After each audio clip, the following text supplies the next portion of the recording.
கார்த்திக் தீபா சீரியலில் நாளைக்கு ஒரு அட்டகாசமான ரொமான்டிக்கான ப்ரோமோ வந்திருக்கு. வீடியோ பிடிச்சிருக்கு, நான் லைக் பண்ணிட்டு பார்த்து சப்போர்ட் பண்ணுங்கள் ஃப்ரெண்ட்ஸ். இந்த பக்கம் தீபாவை வந்து மைதிலியும் சரி இவங்களும் மீனாட்சியும் கலாய்ச்சிக்கிட்டு இருக்காங்க.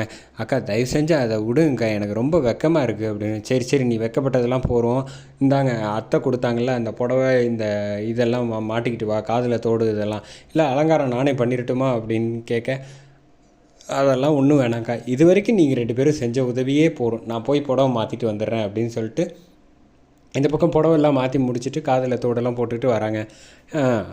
ரொம்ப அழகாக இருக்க போல் இன்றைக்கி, கூடுதல் அழகு. அப்படியாக்கா, இந்த புடவை நல்லா இருக்கோ?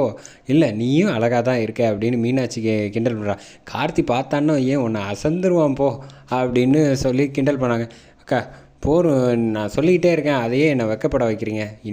சரி நம்ம கிளம்புவோம், கார்த்தி வர நேரமாச்சு, இனிமேல் நமக்கு என்ன இங்கே வேலை அப்படின்னு சொன்னோன்னே, சரி கிளம்புங்க அப்படின்னு சொன்னோன்னே, பார்த்தியா நம்மளை விரட்டி விட்றதுலே இருக்கா அப்படின்னு தீபாவுக்கு சொல்லிவிட்டு கிளம்புறாங்க. இந்த பக்கம் கார்த்தி வராங்க. வந்தோன்னே வந்து தீபாவை பார்த்துட்டு, என்னங்க ராத்திரி அலங்காரமாக வந்து சாரி புதுசாக புடவெல்லாம் கட்டிக்கிட்டு நிற்கிறீங்க அப்படின்னோன்னே, அது ஒன்றும் இல்லை சார், அத்தை கொடுத்தாங்க அதனால தான் அப்படின்னோடனே, அப்படியா விஷயம், சரி சார் உங்கள்கிட்ட ஒரு முக்கியமான ஒரு விஷயம் கேட்கணும் அப்படின்னு. என்ன பரவாயில்ல கேளுங்க தீபா.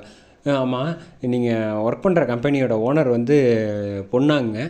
ஆமாம் அப்படின்னு. அழகாக இருப்பாங்களா அப்படின்னு தீபா வந்து பொசசிவாக கேட்டோன்னே, இருக்க மாட்டாங்க தான், ஆனால் நான் ஒருத்தவங்க நினச்சிருக்கேன், அந்த அளவுக்கு அழகு வந்து வேறு யாருமே பார்க்க முடியாது அப்படின்னோடனே, யாருங்க சொல்லிட்டு போங்க அப்படின்னு கார்த்தி கிளம்புறாங்க.